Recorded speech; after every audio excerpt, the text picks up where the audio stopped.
This is the video you've been waiting for. I'm about to take you through the greatest technology release of the last 50 years. openClaw has taken the entire world by storm, and for good reason. It is a 24/7 super intelligent AI employee that does work for you around the clock even when you sleep. The challenge is it can be super complicated, and because of that, 99% of people aren't getting the full power out of this technology. If you use it the right way, you can completely change your workflows in life. If you use it the wrong way, it's just another ChatGPT bot. In this video, I will cover every single aspect of openClaw, from how to install it, to how it works, to security, to use cases that will change your life. Whether you're an openClaw pro or have never touched a computer in your entire life, you're gonna get something out of this video. So let's lock in and get into it. So as I said in the intro, we are going to cover everything in openClaw. So if you are an openClaw pro, I highly encourage you to skip around in the chapters down below. There's going to be something relevant to you no matter what your skill level is. I have been using this non-stop for the past month. I have invested literally tens of thousands of dollars into it. I know absolutely everything there is to know about this tool, so feel free to skip around. But let's start off with what is openClaw. openClaw is a 24/7 AI employee that is just constantly running on your computer, finding valuable things to do and doing them for you. The best part is it can literally do anything a human being can do. I'm not joking about that. It can go on your computer, it can control your browser, it can vibe code apps like you see here. Right now you can see on my screen, I have 7 different openClaws actively doing work for me in this office space, and it actually vibe coded this entire setup that you see here by itself. I mean, quite literally anything you do on your computer, it can do itself. It can scroll Twitter for you. It can watch YouTube videos, anything you can think of. I have it generating AI images for me for my thumbnails. It's amazing. Some things going on behind the scenes that are incredible are it's self-improving. It remembers everything about you. So all your conversations, everything you say, every detail about your life, your goals, your ambitions, your careers, your personal relationships,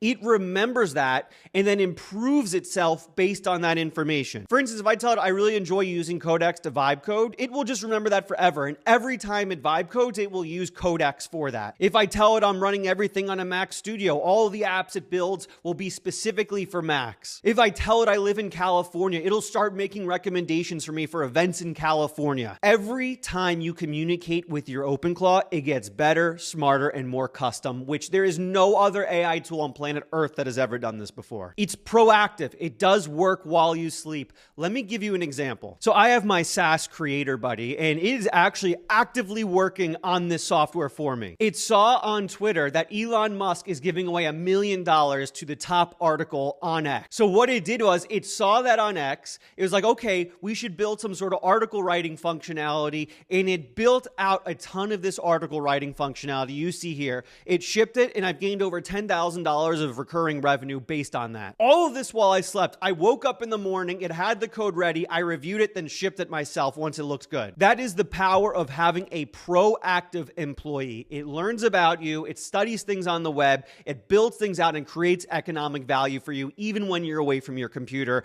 There has never been another technology that can do that. And lastly, before we go into installation, I'm going to walk through step-by-step how to set this up. It is open source. What does that mean? It's open source. That means you can download the code and do whatever you want with it. It is completely free and open source, which allows it to be completely customizable. So if it does something you don't want it to do, if it forgets something, if you want to add your own functionality to openClaw and how it works, you can do that. So for instance, I was having a conversation with my openClaw the other day, and it forgot a detail about me that really bothered me. So I said, hey, you forgot this about me. How can we make sure you don't forget anything about me again? It actually went and built out an entirely new memory system for itself, so it remembers everything even better. It is completely customizable, and it can even customize itself. That is unbelievable. That is why openClaw, in my opinion, is the most powerful technology I've ever used in my life, and I think it is mandatory for people to learn. So the question becomes, how do you install it? Do you need to buy a Mac Mini like you see everyone doing on Twitter? Can you put it on a VPS like every other creator is telling you to do? The answer to that is no. There are ways to set this up completely for free. You don't need to buy Mac Minis. You shouldn't be putting this on a VPS. So there are 2 ways to think about installation. You can have it local on your desk on a device, or on a VPS, a virtual private server, which is in the cloud and on the web. I highly recommend doing this locally. I think doing this on a VPS is a massive critical mistake. Local is easier to set up. It is secure by default. If you do this on a VPS, you have to do a ton of technical work to make it secure. Also, I'm going to go through security in a later chapter as well, so stick around for that. But it is not secure on a VPS, and you have to do a lot of work to make it secure. Local has great integration with everything else you're doing in your life and on your devices. It's incredibly usable. It's just awesome to be able to go on a computer and watch it work as it does things. It's a lot easier than watching like a terminal on a cloud in a web browser somewhere. That makes it incredibly difficult to work with. And it's just also powerful. All of these things combined make it a very powerful tool when you're running it locally. If you run it on a VPS, you're getting like 20% of the power. You're just not getting the most out of this. And if you're going to use a life-changing technology like openClaw, you want to get the most power out of it. You don't want some hamstrung version of this technology. By the way, I'm not even joking. This is happening in real time. My openClaw Henry just texted me on my device. I don't think you'll be able to see this, but I'll bring this up on my computer. Look at this. He just texted me that he built out a new tool for me. It's an approvals terminal. I was literally filming this video and he just, hey, by the way, I built this out for you, an entire approvals terminal where I'll be able to look at any tweets it generates, any YouTube scripts, any thumbnails, any AI images,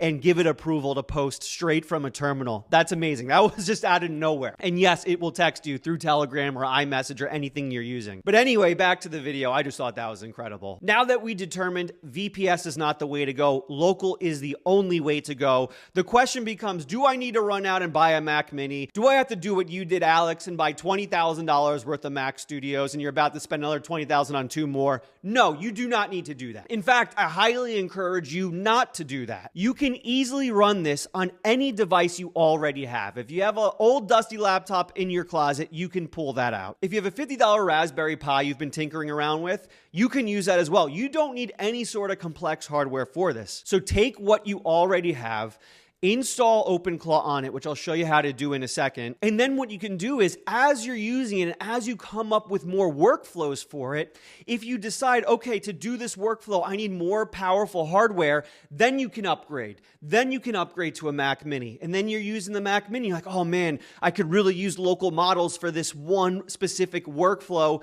Then you upgrade to the Mac Studio. You don't need to rush into $10,000 hardware. You don't even need to rush into $600 hardware. You can start simple and free and then work your way up from there. That's what I did. So choose a local device. If you're going to run out and buy a new device for it, I think the Mac Mini is the best choice by far. It is the best value in computing for $600. For $600, you're getting an actually incredible computing device. I never owned a Mac Mini before. I bought it for openClaw right when I started using it. And I thought to myself as I was using it, man, if I ever need a new computer again, I'm just getting the cheapest Mac Mini. It did everything I needed it to do. It's truly an awesome device. But that's besides the point. You don't need it. But if you need a new computer, Mac Mini is mwah. So you got your new device set up, you got it plugged in, you got it up and running. Here is how you install openClaw. This is super simple. I don't get the people that have been saying, oh, installation's tough, use a VPS. No. This is super simple. Watch this. You go to openclaw.ai. I'll put a link down below for you. You scroll down like 3 inches.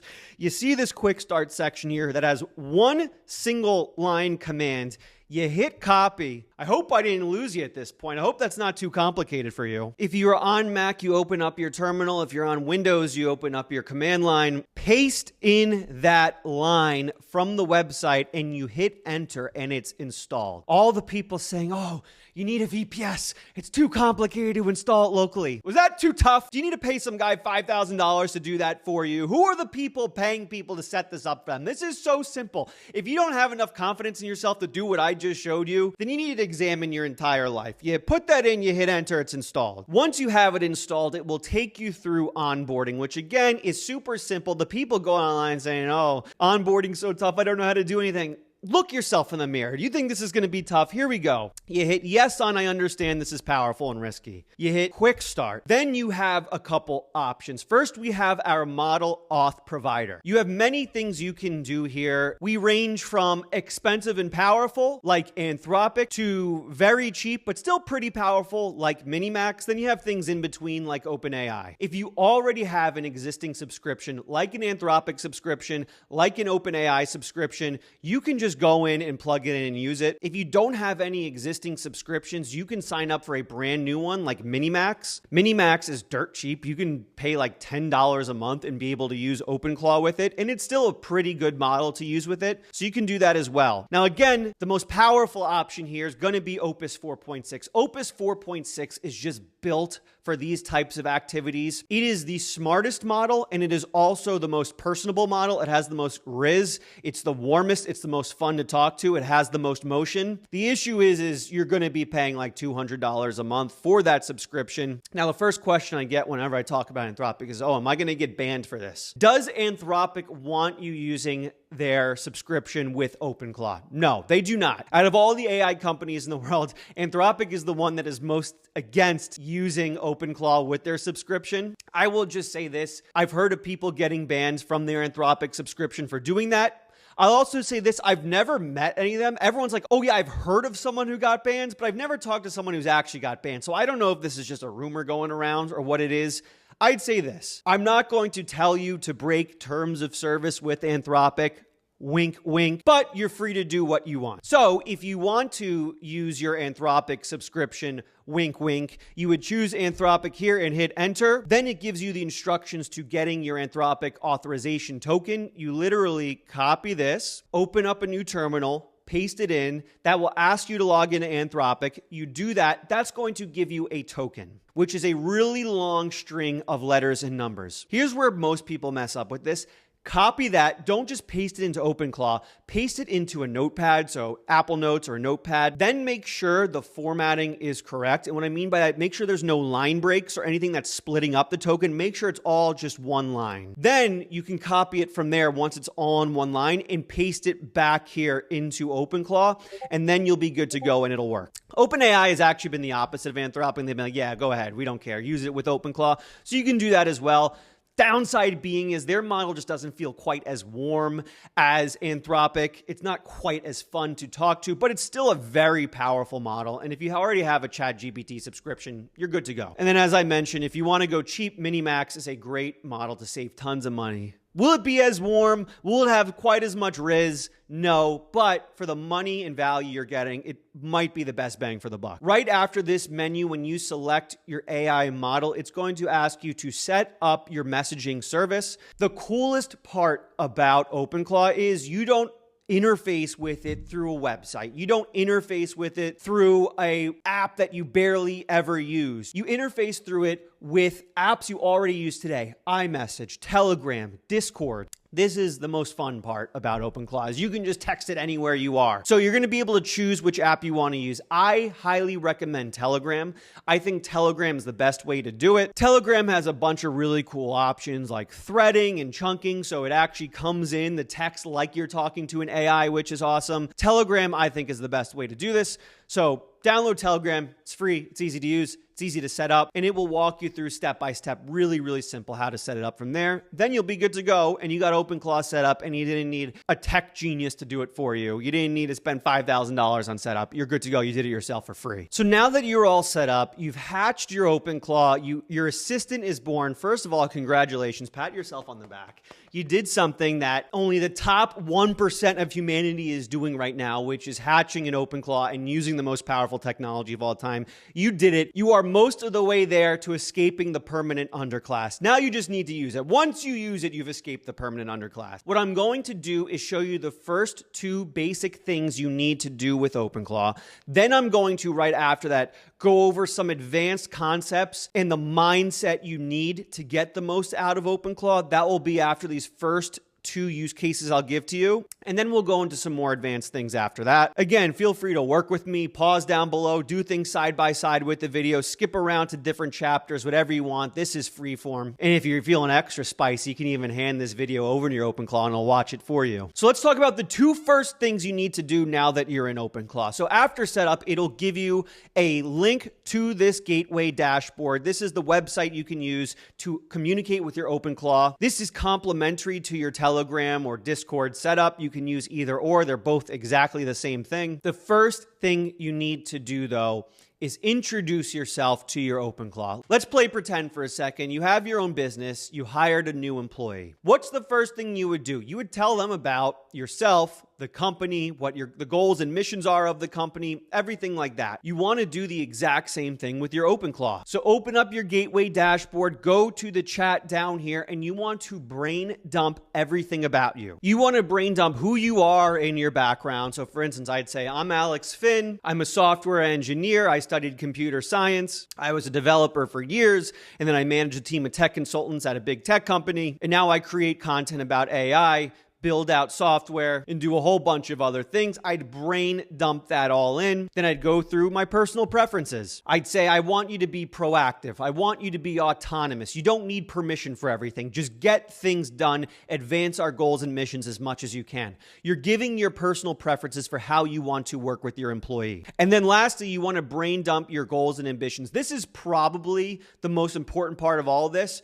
What are you trying to achieve in your life? For me, my goals and ambitions were I want to create a 24/7 autonomous company that creates value. And then I want to be able to create content around every single cool thing I do with it. That's my goal and ambition. Because if I can do those two things, one, I can make money without putting as much work in. And two, I can keep advancing my YouTube and my Twitter feeds and all that because I'll be creating content around everything I do. So I'm putting in all my goals and ambitions. I also said I want to make $1 million in a year through my SaaS and through my different products. And I put that all in. And now me and my openClaw are on the same exact page. And everything we do together will be in an effort to get closer to those goals and ambitions. So you want to do the exact same thing. If you don't know what your goals and ambitions are, you can just put in, I want to start my own online business and make my first $1. Something like that. Just put that in so your openClaw is aware of your goals and ambitions. And the best part is it's going to remember all of this. It will be saved to memory. And every conversation you have moving forward, that will be included in context. So you brain dump those in. Your openClaw knows absolutely everything about you. Now you're ready to cook. You've been introduced to your openClaw, your best friends now, your best pals. You have a digital BFF. That's amazing. Now we can start getting to work and get productive. The first thing I have everyone set up when they're in openClaw is a morning brief, a custom personalized morning brief. This is a report your openClaw will send you autonomously every single morning that gives you all the information you need to know about that day. My openClaw Henry sent me this morning. It is Valentine's Day today, and it actually started with good morning and happy Valentine's Day. Very nice touch by Henry. But it gave me an entire morning brief. It gave me the weather. It gave me all the news about my interests. So it knows I'm super into vibe coding. I love Claude Code. I love Codex. It gave me all the new trends in vibe coding. It spent all night researching the news, reading the news for me, figuring out what was relevant. It gave me a bunch of ideas for videos I can film today. So I wake up, maybe I don't have any ideas for videos. I can go, oh, Henry gave me a few right here, and I can choose one of them and film. Much easier. And the best part is actually writing me the scripts and sending it to my Discord, but that's an advanced workflow we'll go through a little bit later. It's also going through my tasks and to-do list. So it's connected to my Things 3, which is the to-do list app I use, and it's able to tell me what tasks I have on there and even what tasks I assign to Henry on there. So I wake up, I know exactly what I need to start tackling that day. And then it gave me recommendations for tasks I need to do right away. So choosing a video angle, going through our approval queue, which is a bunch of tweets and content that came up for me and I just need to approve it. And then that's a nice little touch there. Telling me to enjoy it because it's Valentine's Day. You need to have your own custom morning brief like this. And this is super easy to set up. So here's a little bit about how this works. Your openClaw at any time can just schedule things to do in the future. So it uses what's called cron jobs, which is basically just scheduled tasks to do things in the future. So if I say, hey, build me a morning brief every morning at 6 a.m., it will schedule in perpetuity forever, 6 a.m. every day for it to do something. So this is how we do it. We'd say, I put this down in the description below. Please schedule a brief for me every day at 8 a.m. Send it to my Telegram. In the morning brief, I want, number 1, the weather, wherever you are. Number 2, the top news stories in AI.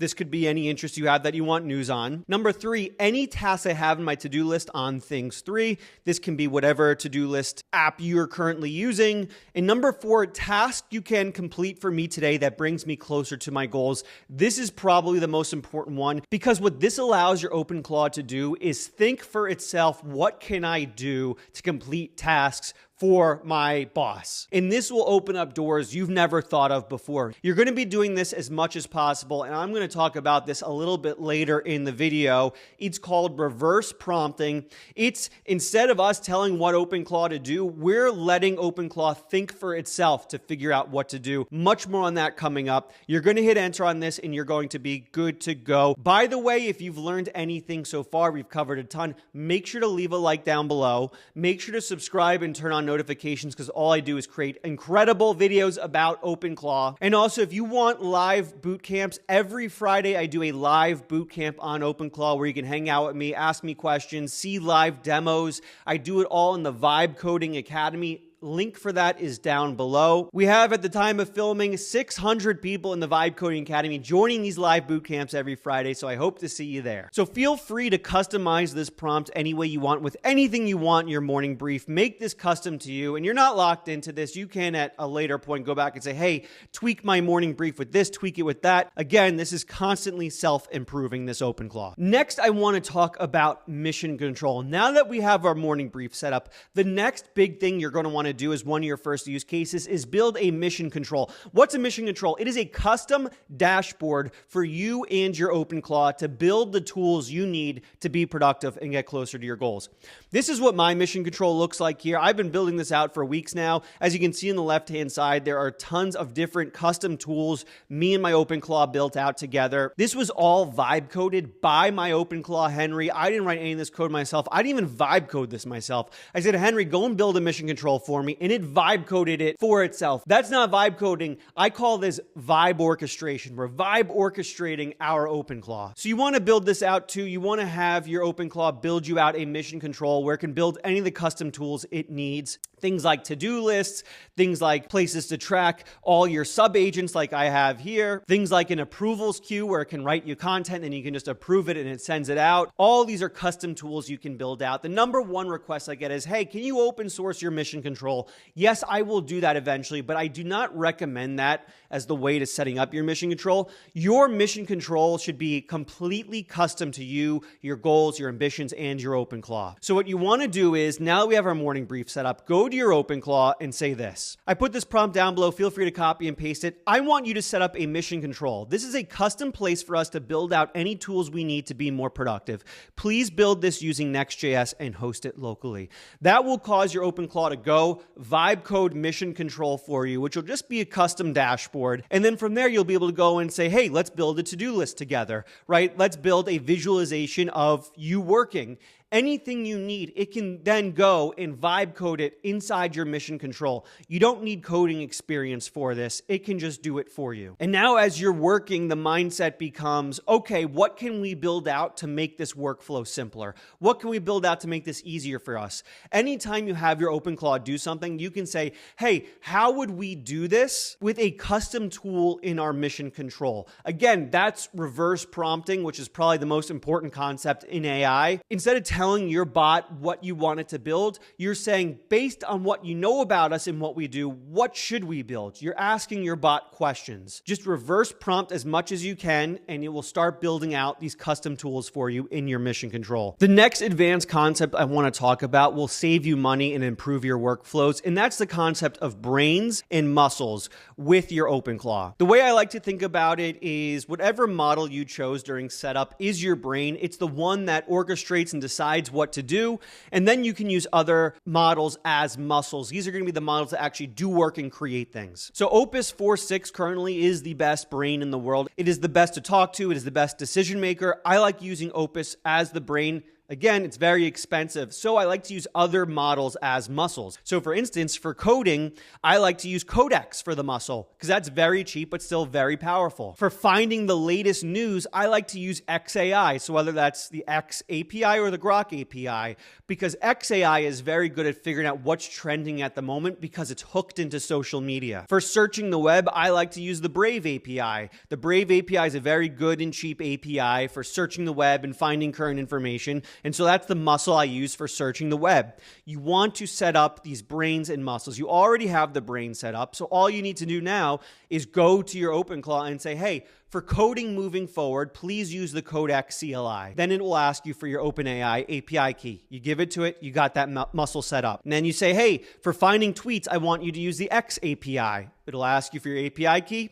Boom, you're set up. You have that muscle set up. Now moving forward, your brain, which is Opus, can save tokens because it's not doing everything itself. It's instead spinning up other muscles and other models to do that work for it. So you're not only saving money on tokens, but you are also using the best models for the best jobs out there, which is huge and makes your workflow more efficient. Now, where we start getting a little bit more advanced is when it comes to local models. The end game in my mind is when we start using local models for each one of these muscles. I spent over the last few weeks $20,000 on Mac Studios. Why did I do that? I wanted the most powerful computer as humanly possible that will allow me to run local models. What are local models? Those are AI models that are not run on the internet, in the cloud, in servers. They are instead run on your computer. And that has many benefits. That allows you to have A, unlimited tokens, so you can just do whatever you want locally. And B, gives you your own personalized local intelligence. I believe this is the future. So what I started doing is I started using local models for some of these muscles. So for instance, coding, I now use Minimax 2.5 completely locally. Now all coding is done completely free for me locally on my computer. Now, does this mean you need to go out and spend $10,000 on a Mac Studio? No, but as you get more advanced and as you set up more of these workflows, you can start to think about as you go along, okay, maybe I can replace this workflow with a local model or this one, and then you could slowly upgrade your hardware from there. So local models is definitely a concept you want to consider. I strongly believe in the near future, we will have super intelligent local models that we can run on our computers where we don't have to spend a penny on tokens anymore. It all happens locally. I started preparing for that future by buying a Mac Studio. You can run local models on Mac Minis. They won't be as powerful, but at least you can get them running and you can get used to a future where you have local intelligence running on your computers. On top of that, they're just super fun to play with, super interesting to use. You learn a lot more about the technology. You get a lot more familiar with AI. So I can't recommend it enough. Start doing research into local models, start spinning them up. You'll have a lot of fun and you'll get a more advanced workflow out of it. I also want to get into some more advanced concepts here, which is the openClaw mindset, how you want to think about openClaw overall.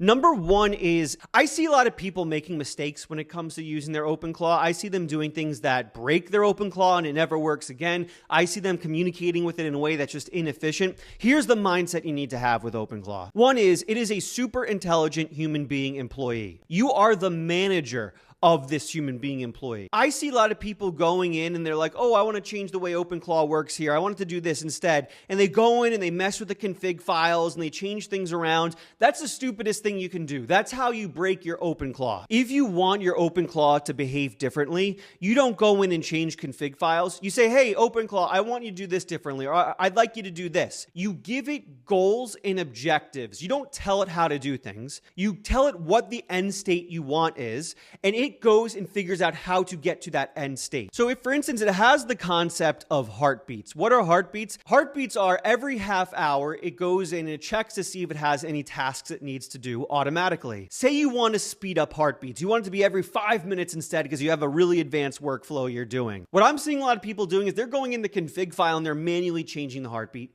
No. You want to give it a goal and it will figure out the best way to do that. So you say, hey, openClaw, I want you to change your heartbeat to every 5 minutes. It will go and figure out the right way to edit its own stuff. You give the end state goal, it figures out the way. Stop thinking about how it should do things.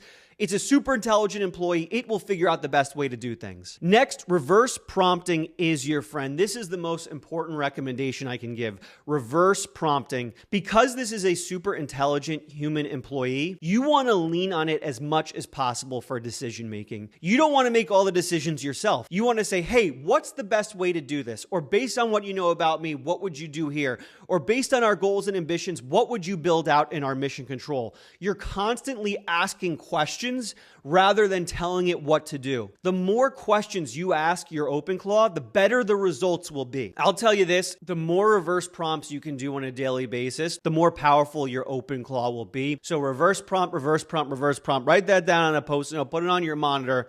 Reverse prompt as much as humanly possible, and you'll get way more power out of openClaw. And here's the important one as well. Anytime it messes up, anytime it has a task it can't do, ask it to figure it out and build a solution. So for instance, I said, I want you to be able to send me tweets and then wait for my approval to send the tweets out. When I asked it to do that, it didn't have an approvals queue. So it went out and built its own approvals queue for me inside my mission control. Anything it can't do, just have it build it out. It is a self-improving bot. Anytime it messes up, so maybe it forgets something or it does something the wrong way, say, hey, pause right there, openClaw, build a new skill that solves this problem. So for instance, I wanted it to write my newsletters, link to my newsletters down below. I wanted to send me drafts every single Wednesday night. And it wrote me a couple newsletters and they both stunk. So I said, hey, let's pause here. Read through all my past newsletters, then build a newsletter skill that helps you write better newsletters. It built this new skill, and now it's self-improved. Anytime it can't do something or anytime it does something poorly, say, hey, pause, figure it out, build a skill to do this better, build a tool in our mission control to do this better, and moving forward, it will be better and give you way better results. Remember, it is self-improving, and keep that in mind anytime you do something. So I went through the basics, I went through some more advanced things, I went through a couple use cases for you here. Let's go through another advanced workflow for you here. I think Discord is incredible for advanced workflows. You can set up multiple channels inside Discord to have bots in and do different things with them. So for instance, I have an alerts channel where every 2 hours, Henry goes and finds me trending tweets on X about my favorite subjects. I then have a research channel where Henry will go take the trending tweets and then do more investigative work on those stories. Then I have a scripts channel where it then takes those stories and writes me YouTube scripts based on those stories. As you can see, I have this huge workflow where every channel Henry's doing something different in, and I can just go in and have a record of all the work he did. Highly recommend taking advantage of Discord. I don't see Discord as a replacement for Telegram. I see Discord as a supplement for Telegram. So go in, say openClaw, I want you to build me out an advanced Discord workflow. What do you think would be channels we could have in there that would make our workflow even better? Boom. A little reverse prompt for you right there. And then you go in and it will build out the Discord setup for you. Easy peasy. And now you have this advanced workflow going. Lastly, I want to talk about security. This is one of the biggest questions I get. Is openClaw secure? Is it dangerous? Well, let me be blunt with you right here. Is it secure? If you use it the right way, yes. If you don't use it the right way, no, it's not secure and it can do damage. But the fact that it's so powerful makes it insecure. Just is what it is. If it wasn't so dangerous, it wouldn't be nearly as powerful. So here are a few rules you need to keep in mind. There are no final list of every single tiny security thing you can do because everyone uses their bot differently. So here are the 3 high-level things you need to keep in mind. One is your openClaw has control over everything on your computer.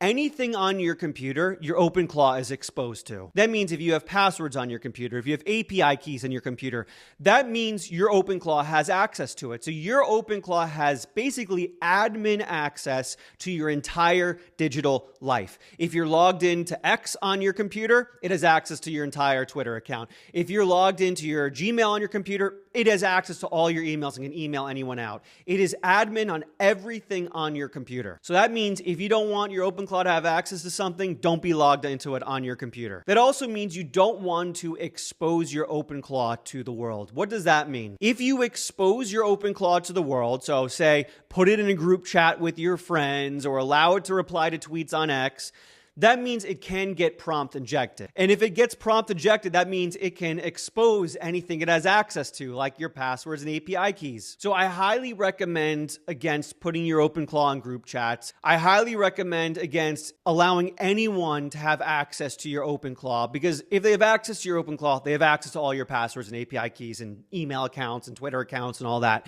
So keep it personal, keep it private. Do not allow anyone to talk to it, expose itself to it, anything like that. I don't have it reading my tweet replies. I don't have it reading my emails. I will eventually get to the point where I put up the guardrails around it to make it safe. But right now, I just have it doing personal work on my computer.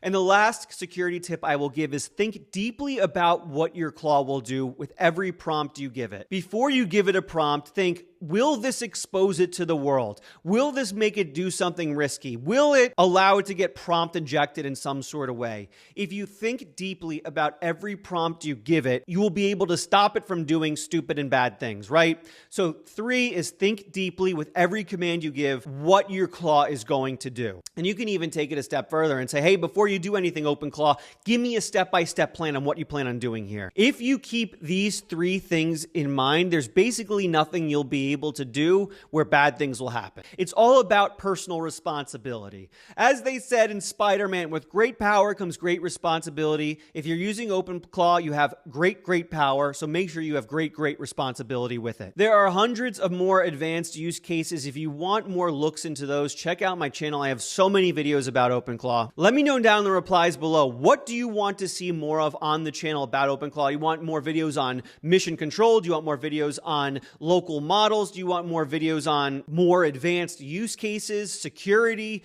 Let me know. All my videos are based on feedback and requests, so I listen closely to every single comment. Again, if you want to ask me questions directly, feel free to join the live openClaw boot camps, which are every single Friday. If you join Vibe Coding Academy now, you get all the past recordings to the boot camps. That link's down below. Super critical you turn on notifications too, so you learn about these advanced workflows the moment I come up with them. I hope this was helpful. So much more coming out on openClaw soon. Enjoy the power, enjoy the technology. This is the most amazing time to be alive ever. I'll see you in the next video.